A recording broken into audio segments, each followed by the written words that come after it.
Hello, welcome to a Final Fantasy XIV actual class spotlight, featuring the Reaper, the Lemire Scythe. Hey there, it's your boy, Name Taken, another guy on the internet playing a female Aura.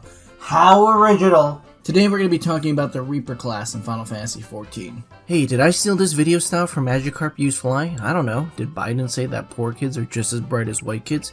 You tell me. Reaper is the most recent DPS class in a long list of DPS classes that are all inferior to it. Seriously, what the fuck was Square Enix thinking?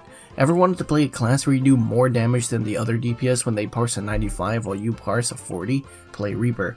Want to play a melee DPS class but you don't want to ever deal with positionals? Play Reaper.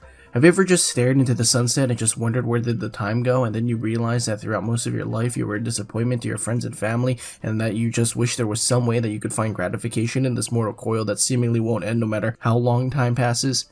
Play Reaper. You know, some people out there have different kinds of crutches, like some people have smoking or vaping, some others might have alcohol, and then there's people who play Reaper. I have all three. What the fuck is wrong with me? Reaper, like every other DPS, is meant to deal damage to beat damage checks and enrage timers. Every DPS class does it in a slightly different way, but you can generally break them up into two different kinds. You have the ones that offer great wide buffs like Ninja, Bard, and Dancer, and then you have those who offer great personal DPS like Samurai, Machinist, and Black Mage.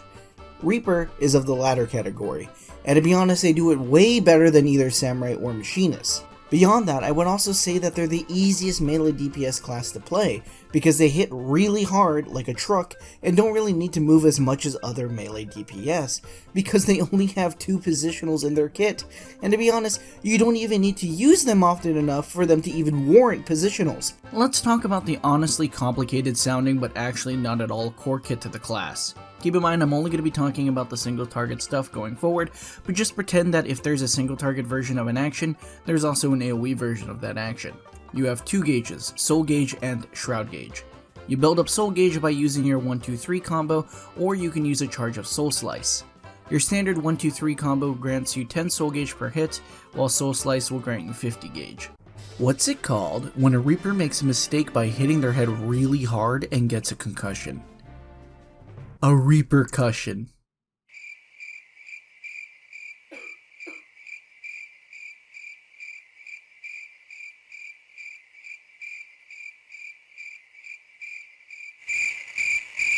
Okay, so what do you spend Soul Gauge on? You spend Soul Gauge to either use Bloodstock or Gluttony, which both use 50 Soul Gauge. Gluttony has a 60-second recast timer and does more damage than Bloodstock, so generally you'll be spending your Soul Gauge on Gluttony anytime that it's off cooldown. And when it's on cooldown, you'll be spending it on Bloodstock. Whenever you use these abilities, you gain stacks of Soul Reaver. Using Bloodstock will grant you 1 stack, while using Gluttony will give you 2 stacks. Okay, so what do we use these stacks on? We use them on either Gibbet or Gallows, the only 2 positionals in your fucking melee kit. Gibbet is a flank positional, while Gallows is a rear positional. Using one of these actions will enhance the other one, making it deal more damage, so remember to alternate between the 2 to maximize your DPS. Also, if you get a Soul Reaver stack, doing literally any other GCD will drop the stacks, so make sure to either use Gibbet or Gallows right after Bloodstock or Gluttony. Using either Gibbet or Gallows will grant 10 Shroud Gauge, and when you have at least 50 Shroud Gauge, you can spend it on Enshroud. And boy, let me tell you about Enshroud. Enshroud allows you to get to the main burst of Reaper, and because it has you transform into an actual Grim Reaper, this is what people think Reapers are thinking when they use Enshroud. まさかこのディオが我が真実は絶対破れん。それでいい。俺は人間をやめたぞ。不死身、不老不死、スタンドパワー。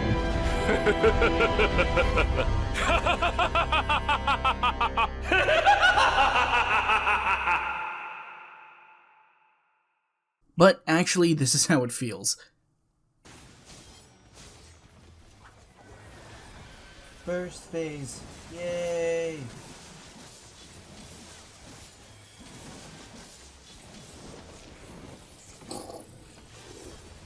Explosion. Oh my god, Enshroud is so edgy. Look at that fucking tooltip.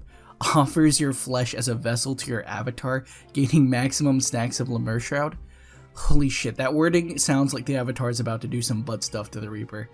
And maybe that's why any race with a tail loses their tail when they enshroud. What do you call a vampire who likes to creep on the same person? A bloodstalker.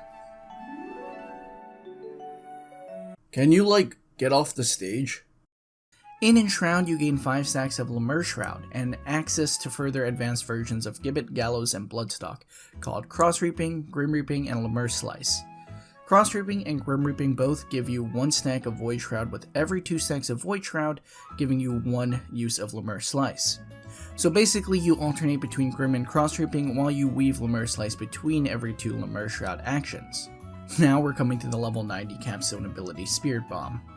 What do you mean the move is called Communio? It clearly says on the Final Fantasy website that it's called Spirit Bomb. Communio is a ranged AoE ability that deals 1000 potency worth of damage, and 60% less damage to all targets around the first one in a 5 yalm radius. Keep in mind that even though Communio only uses 1 stack of Lemur Shroud, using it will end Enshroud, so you should save it to when you only have 1 Lemur Shroud left at the end of your combo. I know it sounds complicated, but it's actually super intuitive when you actually play it. And all of this boils down to a very simple priority system. Always prioritize Enshroud over Soul Gauge, and prioritize Soul Gauge over your general 1-2-3 combo. As long as you do that, you'll be doing incredible amounts of damage. Okay, what about other important buttons? Well, first off, do you remember Heavy Thrust? It was a Dragoon action back in the day that would give you a 10% damage buff if you hit an enemy at their flank. Well, it's back for Reaper, and it's been simplified. Shadow of Death is your main quote-unquote self-buff that you have to keep up at all times. When you hit a target with this action, they gain the debuff Death's Design for 30 seconds, but it can be stacked up to 60 seconds. Death's Design makes the target take 10% more damage from the Reaper who applied it, and if the target dies while the debuff is on them, the Reaper gains 10 Shroud Gauge. This is honestly just Heavy Thrust, but on crack. Not only do you not have to hit a positional to gain the damage buff, you also don't even have a fucking positional to think about in the first place. You're going to want to make sure that you keep it up as often as possible, and where there are a ton of targets, you make sure to use that AoE version, Whirl of Death. Now, just like every other DPS class that offers high personal damage, Reaper doesn't have a raid buff, which is very unfortunate.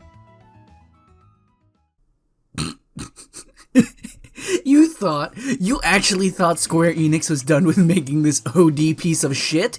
We got fucking Arcane Circle, bitches! Arcane Circle, better known as G, I really hope nobody is dead or too far away from me, otherwise I lose out on personal DPS, is a 30-second 3% raid damage buff for anyone who was in 15 yalms of the cast. It's on a classic 2-minute cooldown, so you should be lining it up with every other raid buff going forward. But hold on, that's not all. Each person under the effects of Arcane Circle also gained the effect of Circle of Sacrifice for 5 seconds. Circle of Sacrifice's effect is that upon the execution of a weapon skill or spell, the Reaper gains a stack of Immortal Sacrifice up to a maximum of 8. After 6 seconds, you gain the ability to use Plentiful Harvest, which consumes those stacks, with each stack adding more damage up to a total of 800 potency, and also granting you 50 Shroud Gauge regardless of how many stacks you have. This is basically a free fast Enshroud every 2 minutes in a fight. However, like I hinted earlier, this ability isn't all murder and rainbows. There is one big problem with this ability. Unlike nearly every other raid-wide buff besides Brotherhood, your personal DPS is tied to it. This means that you are much more significantly punished for when your ranged DPS or healers decide to not stack up for the buff. Not only that, this is the only raid wide in the game that can really potentially punish you for other people's mistakes, except for Monk's Brotherhood, but even in Monk's case, it's not that big of a deal if let's say 2 people die, because they can guarantee further stacks from their own GCDs, while Arcane Circle can't.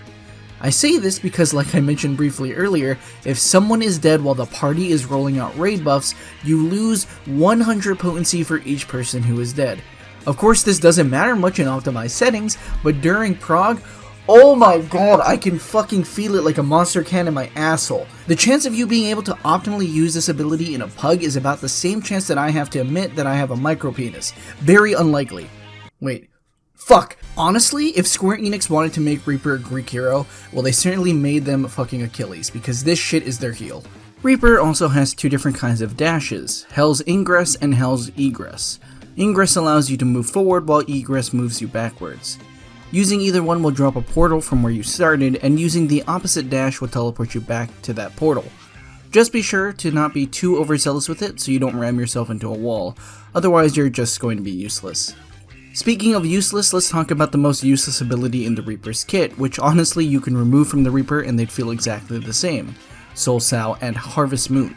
Harvest Moon is a ranged AoE that deals 600 potency to the first enemy and 50% less damage to the rest of the enemies around the first. But in order to use Harvest Moon, you need to first use Soul Sow. Soul Sow is a spell with a 5-second cast time that allows you to use the action Harvest Moon, and if used while outside of combat, it instead becomes an instant cast. During dungeons, these two abilities are actually not that bad. They add a good amount of AoE damage so you can clear trash faster. But in raids, these two abilities are kind of a waste. You might look at the 600 potency and go, hey, I should use this ability to swap for any of my 1-2-3 combo because it's a DPS increase. Which is true if it was in a vacuum. But the fact of the matter is that Harvest Moon doesn't grant you any soul gauge, which means that in the near future, you're going to lose a use of Bloodstock, which is actually a DPS loss. Because you need to use Soul Gauge to get to your Shroud Burst. The only time you need to use this ability is when you're forced off the boss for a full GCD. But because of how the fights are designed, you don't really ever need to do that.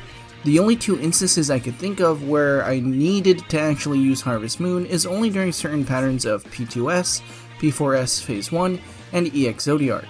In nearly every other case, if I ended up using Harvest Moon, I'd feel bad because I really knew I didn't need to use it if I just played better. And that's what it is to me. Just a move that reminded me, I fucking suck. Okay. I know the first two jokes are bad, but I swear this one's good. What kind of weapon does a Reaper use in the winter? An icicle. Get it? Like, sickle, like the guard implement, and like ice, like, cause Buddy, the club closed like 3 hours ago. Go home. Yeah, okay. Hey again, thanks for watching this really stupid video. I just wanted to say thank you to all the people that helped me out making this, as well as to Magikarp Usefly for the idea of the style of video. I've always been very interested with it, but I never really wanted to just plain out copy it, but here I am.